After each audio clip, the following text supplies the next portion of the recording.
Assalamualaikum warahmatullahi wabarakatuh. Kembali bersama Abi Hari Channel. Jangan lupa like, comment, dan subscribe. Assalamualaikum warahmatullahi wabarakatuh. Kembali bersama Abi Hari.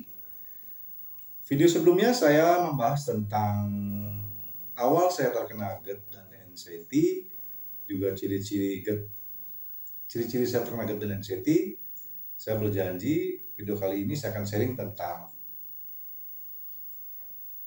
proses penyembuhan dan caranya bagaimana, nanti kita bahas ya. Tapi kita flashback bahwa saya akan tambahin sedikit tentang sensasi yang ada dalam tubuh saya yang sangat luar biasa, 1000 sensasi anxiety itu. Dulu saya di sini ada sedikit jerawat apa bisul gitu loh, saya nggak paham. Saya penasaran dan mulailah ketakutan itu muncul. Akhirnya saya tanya ke rekan saya, orang kedokteran juga. Saya tanya, "Pade ini apa?"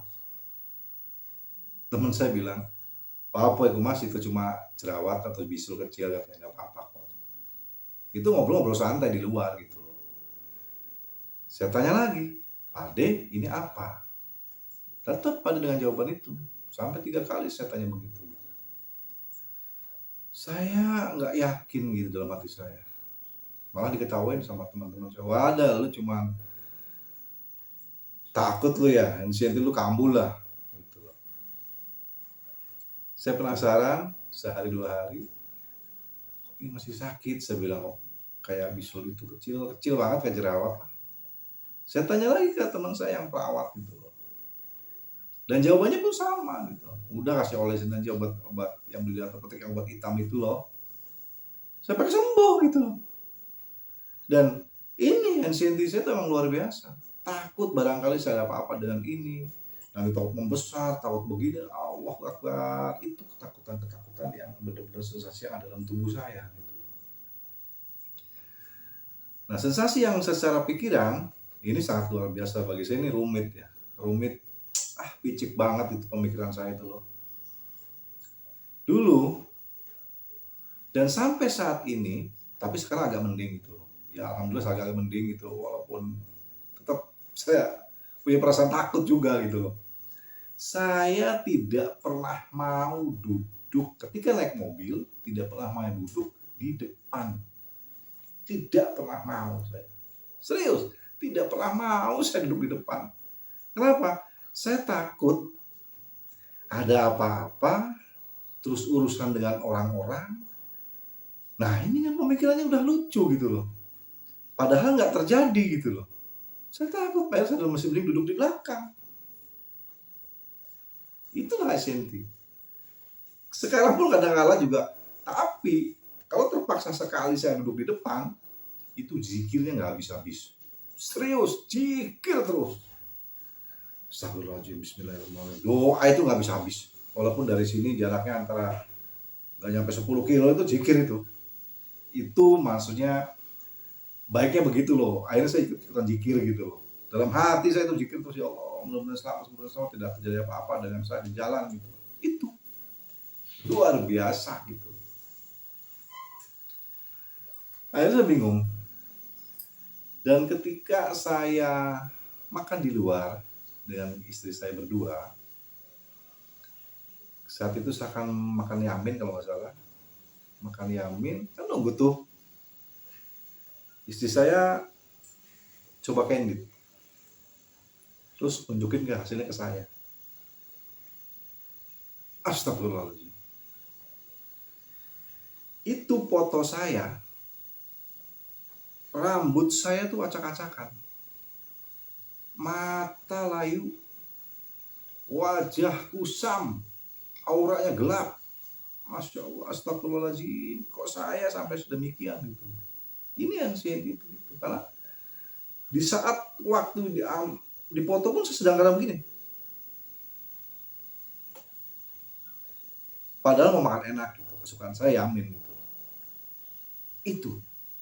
NC itu emang sangat luar biasa. Di sisi lain saya itu suka silaturahim.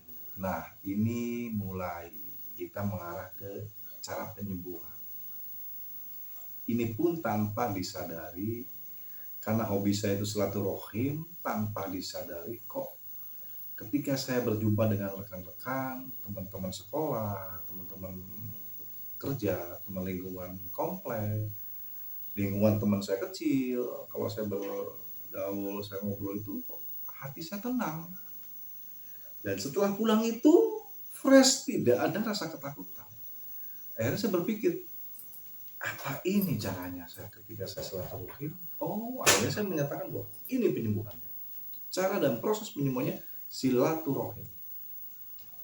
Tapi sebelumnya, sebaiknya dan harus, apa yang ada saya rasakan, saya punya penyakit GERD dan anxiety itu tuh speak up. Kita bicara, kita keluarkan ke rekan-rekan, kasih tahu rekan-rekan kita, teman-teman kita, sahabat-sahabat kita, saudara, orang tua, keluarga, harus dikasih tahu. Saya punya GERD dan anxiety dan itu dijelaskan. GERD itu ini loh, dan anxiety itu ini loh. Anxiety itu cemas yang berlebih loh. Kasih tahu mereka. Jadi sebagai tolak ukur bahwa ketika mereka mau membicarakan tentang fobia, tentang ketakutan, tentang salah satu penyakit, maka ngerem. Nah ini positifnya dia ngerem, dia tidak melanjutkan cerita tersebut karena tahu ada saya. Nah, mungkin ada hari nggak jadi. Ini, jadi harus speak up, harus ke rekan-rekan ya, harus kasih tahu gitu, soal tentang penyakit yang ada pada diri saya gitu loh.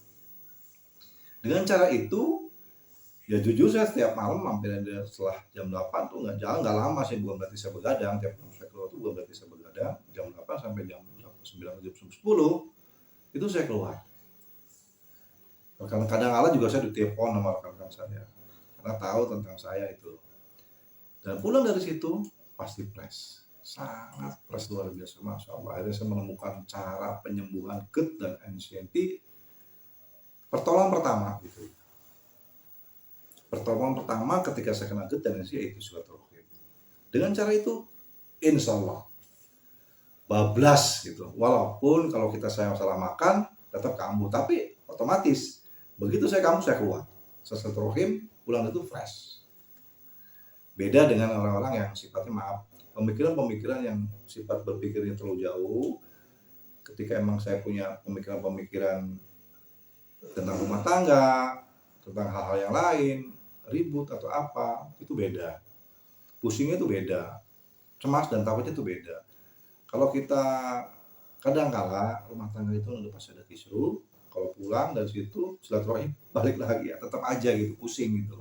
Tapi kalau misalkan tentang GERD ini, anxiety dari GERD itu, begitu saya terkena anxiety, kambuh, saya keluar silaturahim, sejam 2 jam saya pulang udah fresh, dan itu tidak akan kambuh lagi. Dalam artian seharian 2 hari tidak akan kambuh lagi gitu. Beda dengan dulu. Dulu itu saya hampir, kalau saat ini kena anxiety, itu berat terus. Hampir seminggu sebelum saya menemukan cara silaturahim. Hampir seminggu. Tiap hari stres, tiap hari pusing, tiap hari muka kuyu, rambut acak-acakan, nggak lurus gitu. Akhirnya dengan cara itu alhamdulillah. Kedua dengan cara, kebetulan saya muslim, setelah sholat 5 waktu, sempatkan sedikit zikir. Zikir, kita berdoa, ya Allah mohon disembuhkan kecemasan saya yang ada pada diri saya. Nah itu, zikir, ditambah saya biasanya setelah sholat 5 waktu itu baca surat An-Nas 7 kali. Dan itu sangat-sangat luar biasa bermanfaat bagi saya, dan itu efeknya luar biasa. Itu secara spiritual ya, gitu. Memang sangat luar biasa, masya Allah. Kedua, pola makan. Nah ini yang betul-betul saya tidak bisa sulit pola makan tuh, karena kebetulan saya tuh jarang ada pantangan masalah makanan, kecuali makanan itu saya tidak suka gitu. Pola makan itu kita mesti atur gitu, sebaiknya mesti atur gitu. Kalau pagi sarapan saya sebetulnya tidak berani dengan, maaf ya, yang mengandung santan gitu, saya tidak berani gitu. karena pasti kambuh itu. Jadi paling makan nasi putih atau dengan ceplok sedikit, nggak terlalu banyak. Pasti jam 10 lapar-lapar saya isi lagi tuh makan dengan apa saja gitu yang ada, tapi selain yang sifatnya mengandung santan gitu loh. Saya makan dalam jam satu saya makan lagi. Jadi yang tadinya sehari 3 kali saya bisa jadi 4 atau 5 kali, tapi sedikit porsinya, nggak banyak gitu loh. Dan sebelumnya sebelum sebelum maghrib saya sudah makan lagi gitu loh. Dan malamnya saya nggak makan lagi gitu. Jadi pola makan, pantangan yang harus kita atur itu, kalau sayuran itu sayuran yang berwarna putih tolong hindari, yang terkena GERD dan NCD tolong hindari sayuran yang berwarna putih. Kayak mungkin sawi ya warna putih ya. Terus kol, toge itu hindari, itu mengandung gas. Karena itu saya rasakan begitu gitu. Ketika makan itu, kecuali yang pastinya yang mentah ya. Yang mentah itu pasti mengandung gas, kayak model kayak karedok, rujak tuh lalap-lalapan yang sifatnya masih mentah itu pasti gasnya tuh masih pasti. Wah, masya Allah, jangan deh, hindari dah. Kedua, untuk kacang-kacangan. Nah ini kacang-kacangan ini, contohnya misalkan saya suka sekali dengan ketoprak. Setelah makan ketoprak pasti kamu. Ketoprak lebih lengkap. Ada toge, ada soun, ada kacangnya kan bukot itu, masya Allah. Itu setelah itu pasti saya kambuh, NCT saya langsung wah pasti menari-nari di pikiran saya, ketakutan yang sangat luar biasa itu. Tapi ya yang namanya suka susah ya gitu. Kacang-kacang kayak sate, ada bumbu kacangnya itu ya, kalau maupun sedikit aja terlalu banyak lah. Yang kedua, untuk minuman-minuman yang mengandung soda itu sangat dihindari, jangan sekali-kali.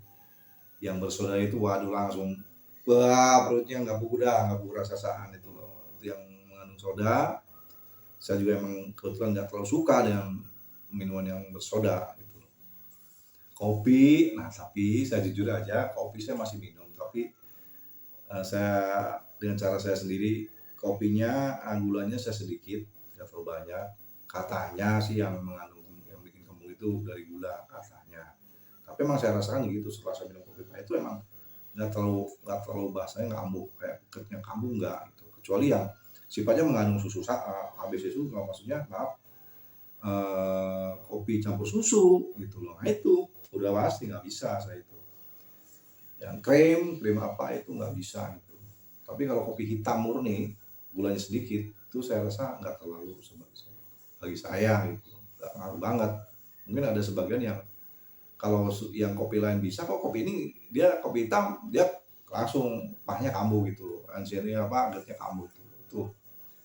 Susu emang saya nggak suka susu. Hindari susu, asamnya tinggi itu, jauh, hindari aja.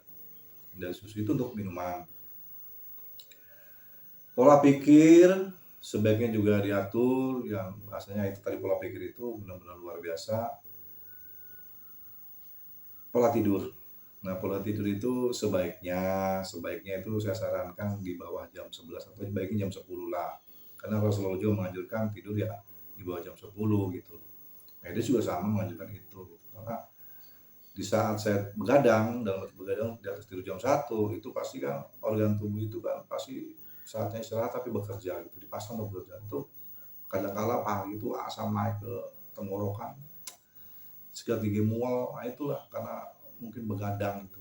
Dan itu saya udah saya hindari itu gitu. Nah itu, jadi silaturahim mantap, insya Allah dengan cara itu GERD dan inisiatif jauh. Kedua, zikir, baiknya setelah sholat 5 waktu zikir gitu. Ketiga, pola makan yang harus diatur, pola pikir, pola tidur. Insya Allah dengan cara itu kita sembuh dari GERD dan inisiatif. Itu saja yang bisa saya sampaikan, kita sharing ya, mudah-mudahan bermanfaat apa yang saya sharing di sini. Mungkin rekan-rekan yang sependeritaan dengan saya punya GERD dan inisiatif, insya Allah dengan cara ini silaturahim, zikir, ibadah terutama spiritualnya zikir ya, sholat 5 waktu jangan tinggalkan gitu.